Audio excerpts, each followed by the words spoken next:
Recording a in iniciar progress. la clase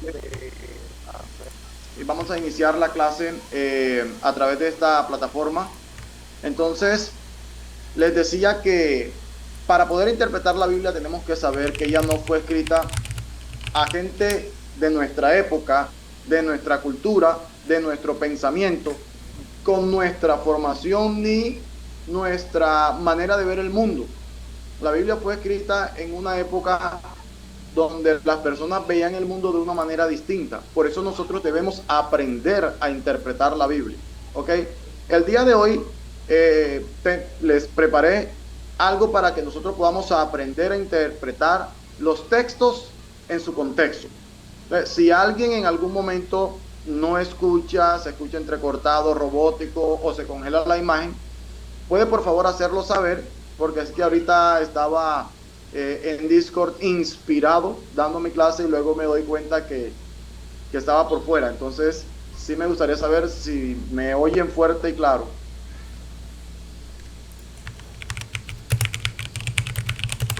Sí, pastor, se escucha fuerte y claro, se escucha bien. Ok, ok. Bueno, entonces voy a compartirles algo.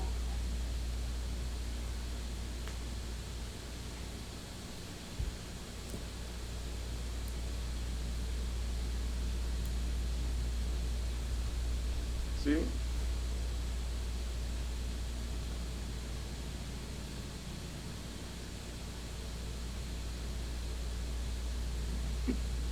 Ok. Y me avisan si pueden mirar la imagen que estoy intentando compartirles.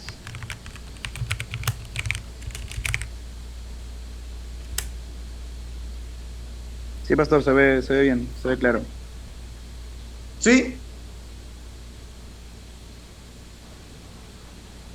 Sí, Sí, sí, sí, pastor, se pastor, mira claro. se ve bien. Se Sí mira se ve. claro. Ok. Entonces vamos rápidamente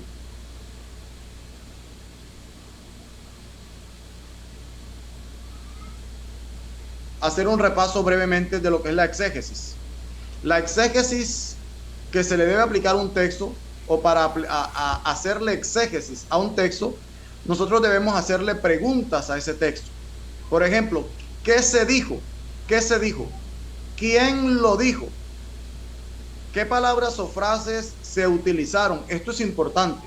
Analizar el tipo de palabras, las frases o incluso los símbolos que se utilizaron en el momento de la comunicación o de la transmisión del mensaje. ¿A quién iba dirigido? Esto también es importante. ¿A quién iba dirigido?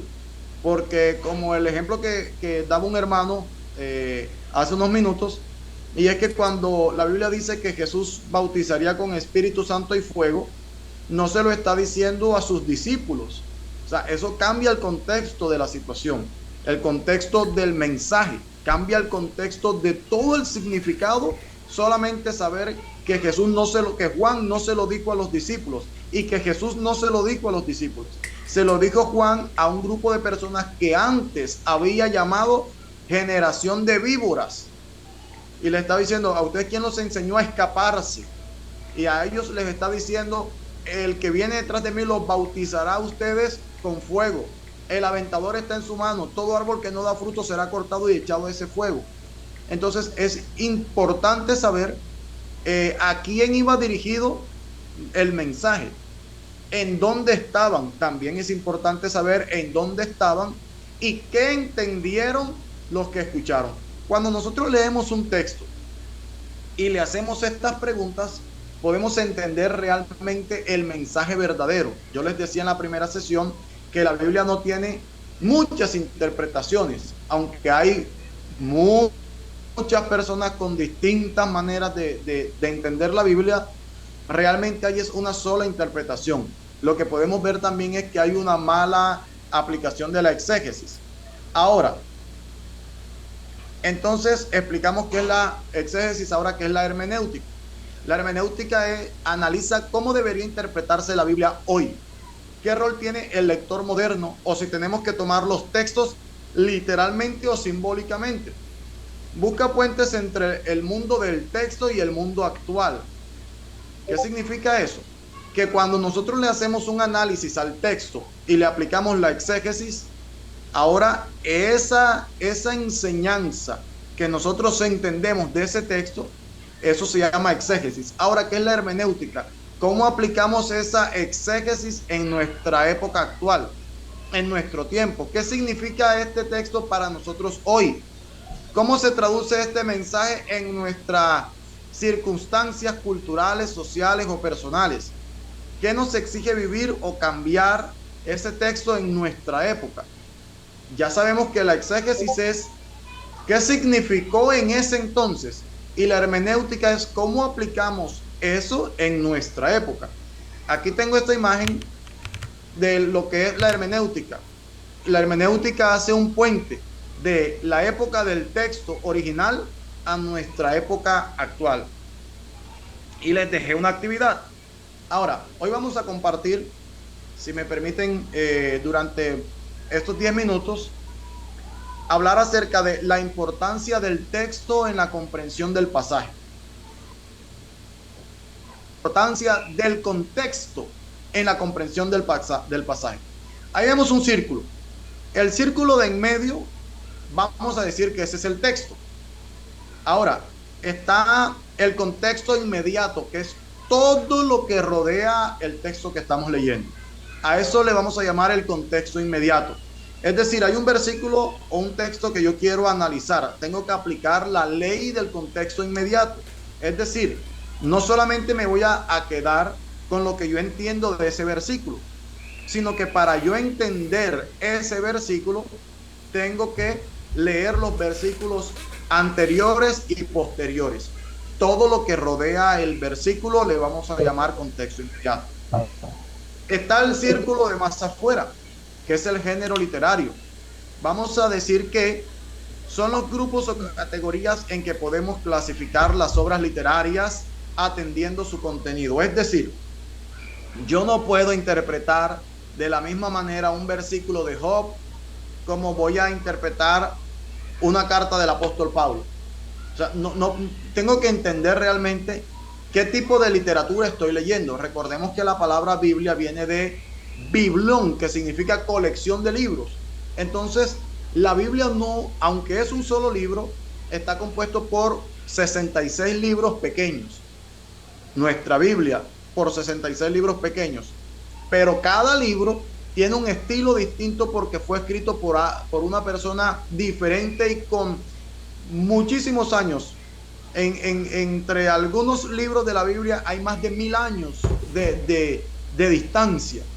Entonces hay una manera de ver el mundo distinta, aunque el que envía el mensaje es el mismo Espíritu de Dios, pero como lo vimos en la primera sesión, lo hace a través de la percepción que tenían del mundo ese que recibía el mensaje, y el que recibía el mensaje lo transmitía de la manera acorde a su contexto. Entonces no podemos nosotros interpretar de la misma manera un versículo del libro de Job como interpretaríamos un versículo del libro de la carta a los Gálatas. Entonces tenemos que identificar qué género literario, en qué género literario fue escrito ese libro. Puede ser en prosa, puede ser narrativo, ¿sí? Como el libro de Esther es un libro narrativo, el libro de Job es un libro poético. Entonces tenemos que tener claro eso. Para poder interpretar bien un texto tenemos también que conocer el contexto literario. También está el contexto teológico. Vamos a decir que es el círculo de más afuera, y es ¿qué dice el resto de la escritura? Quiero saber si alguien está conmigo todavía, si me están escuchando. Sí, pastor, se le escucha perfectamente. Amén, pastor. Se escucha bien, ¿Están conmigo? pastor. Sí. Pastor, ¿podría poner el teléfono horizontal para que salga más, para que salga mejor en la grabación? A ver, no los oigo. Quiero saber que no quedé solo. Ok, aquí estamos. Gracias, Emilio. Ok, entonces volvemos. Contexto teológico. ¿Qué dice el resto de la Biblia? Mira, un principio básico, pero cuando hablamos que es básico, estamos diciendo que es lo primero que nosotros debemos saber a la hora de interpretar la Biblia. Y es que la misma Biblia se interpreta a sí misma. Es decir, la misma Biblia se respalda a ella misma. Entonces, a eso le vamos a llamar el contexto teológico. Si yo leo un versículo que me parece difícil de interpretar, me parece interesante. Ahora, para no hacer de ese versículo una doctrina, para no cometer el error de malinterpretar la Biblia o de convertirnos en herejes, ya más de lo que ya somos. Entonces, para no cometer ese error, tenemos que mirar el contexto teológico y es en qué otras partes de la Biblia encontramos un versículo relacionado con este. ¿Sí? Porque por lo menos debe tener 2 o 3 versículos que respalden lo que yo estoy leyendo. Si ese versículo no tiene ningún otro respaldo, no tiene respaldo en ninguna otra parte de la Biblia, el texto que yo estoy analizando, entonces tengo que conocer realmente todo el contexto general del libro, a qué se refiere. Porque si nos quedamos con un versículo como tanto tiempo que están conmigo Felipe y todavía me pregunta, muéstranos al Padre, el que ha visto a mí me ha visto, al que me ha visto a mí ha visto al Padre. Si nos quedamos solo con ese versículo, no estamos haciendo una buena interpretación de la Biblia. Tendríamos que mirar por qué lo dijo, hacer la exégesis, quién se lo dijo, a quién se lo dijo, por qué se lo dijo, en dónde estaban, cuál es el contexto inmediato, que es todo lo que rodea ese versículo. Y por último, vamos a decir que es la parte de afuera, la más externa del texto, es el contexto exterior. ¿Cuál es el contexto exterior? El marco cultural y el histórico. O sea, el contexto histórico y cultural, los usos y costumbres de los tiempos bíblicos.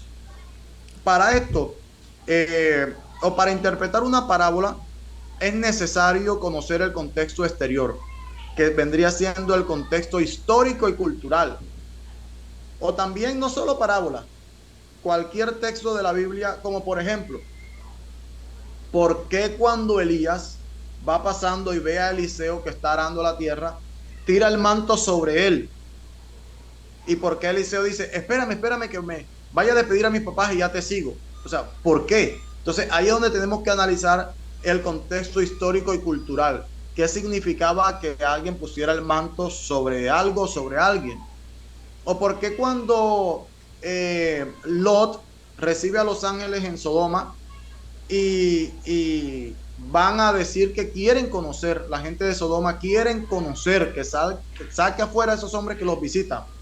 Y Lot dice, no me hagan este mal, yo he partido el pan con ellos han comido mi comida.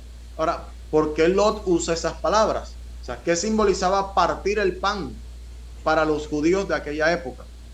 Porque Jesús dice, este es mi pacto, y parte el pan, el nuevo pacto. ¿Por qué? Porque ¿qué significaba partir el pan? Entonces, para entender eso, tenemos que conocer el marco histórico y cultural. Ahora, está el contexto inmediato. El contexto inmediato es todo lo que rodea el texto que queremos interpretar. Analicemos Hebreos 12:1. Dice, por tanto, nosotros también, teniendo en derredor nuestro tan grande nube de testigos, despojémonos de todo peso y del pecado que nos asedia y corramos con paciencia la carrera que tenemos por delante. Bien, ¿cuántas veces hemos escuchado que la gran nube de testigos son las personas del mundo que nos están viendo?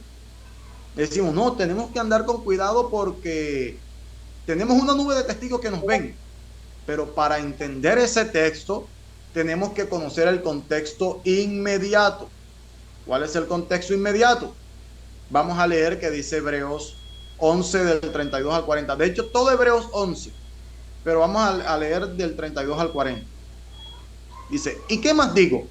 Porque el tiempo me faltaría contando de Gedeón, de Barak, de Sansón, de Jefté, de David, así como de Samuel y de los profetas, que por fe conquistaron reinos, hicieron justicia, alcanzaron promesas, taparon bocas de leones, apagaron fuegos impetuosos, evitaron filos de espada, sacaron fuerzas de debilidad, se hicieron fuertes en batalla, pusieron en fuga ejércitos extranjeros, Las mujeres recibieron sus muertos mediante resurrección, mas otros fueron atormentados, no aceptando el rescate, a fin de obtener mejor resurrección. Otros experimentaron vituperios, azotes, y a más de esto, prisiones y cárceles. Fueron apedreados, aserrados, puestos a prueba, muertos a filo de espada, anduvieron de acá para allá cubiertos de pieles de ovejas y de cabras, pobres, angustiados, maltratados, de los cuales el mundo no era digno, errando por los desiertos, por los montes, por las cuevas y por las cavernas de la tierra.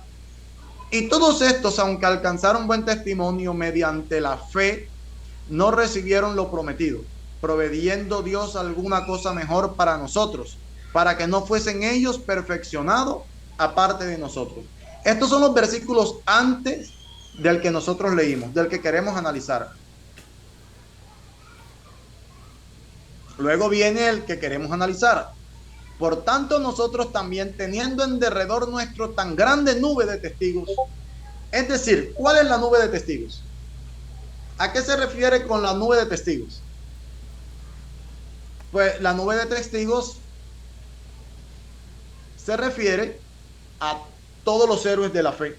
O sea que la nube de testigos no se refiere a la gente del mundo que nos está mirando. La nube de testigos se refiere es que todos aquellos que alcanzaron justicia por medio de la fe son nuestros testigos, y dice, por tanto nosotros también, teniendo en derredor nuestro tan grande nube de testigos, despojémonos de todo peso y del pecado que nos asedia y corramos con paciencia la carrera que tenemos por delante. Ahora vamos a leer los versículos posteriores. Puesto los ojos en Jesús, el autor y consumador de la fe, por lo cual el gozo puesto delante de él sufrió la cruz, menospreciando el oprobio, y se sentó a la diestra del trono de Dios, considerando a aquel que sufrió tal contradicción de pecadores contra sí mismo, para que vuestro ánimo no se canse hasta desmayar. Entonces, para entender el texto de Hebreos 12:1, puesto los ojos en Jesús, o dice, cuando tenemos tan grande nube de testigos, para nosotros saber cuál es esa nube de testigos, no podemos quedarnos solo con el texto, porque es que si tú interpretas de que la nube de testigos son las personas de afuera, pero otro dice que la nube de testigos son los demonios, y otro dice que la nube de testigos son los hermanos de la fe, cada uno tendría una interpretación distinta. Pero si aplicamos una regla de interpretación bíblica, que es la regla del contexto inmediato, es decir, leer los versículos anteriores y posteriores, todo lo que rodea el versículo, entonces podemos entender cuál es la nube de testigos, ¿sí? Entonces, mis queridos compañeros de estudio, me hubiese gustado poder compartir más tiempo, pero tengo un compromiso también en la congregación. Tenemos discipulado ahorita a las 6:10, hora colombiana, en 9 minutos. Y había algo más que compartir, pero eso lo vamos a dejar para el próximo sábado. Dejo la sugerencia a los administradores de la página y los que han promovido este curso, para que por favor lo hagamos a través de Zoom y no nos ocurra lo que sucedió. Sin embargo, quiero dejar como actividad que analicemos Mateo 18:18. Como actividad, analizar Mateo 18:18. De cierto os digo que todo lo que atéis en la tierra será atado en el cielo, y todo lo que desatéis en la tierra será desatado en el cielo. Bien, ¿qué van a hacer con Mateo 18:18? Van a aplicar la exégesis. Mateo 18:18, van a aplicar la exégesis. ¿Qué es la exégesis? Aquí se los dejo. Van a aplicar qué se dijo, quién lo dijo, qué palabras o frases se utilizaron, a quién iba dirigido, en dónde estaban, qué entendieron los que escucharon. ¿Sí? No solamente van a aplicar la exégesis, van a aplicar la hermenéutica. ¿Cómo podemos nosotros aplicar ese texto en nuestra época? ¿Cómo se traduce esa enseñanza en esta época? ¿Qué situaciones actuales reflejan lo que dice el texto? ¿A qué me reta? me consuela, me confronta o me invita. Mateo 18, 18.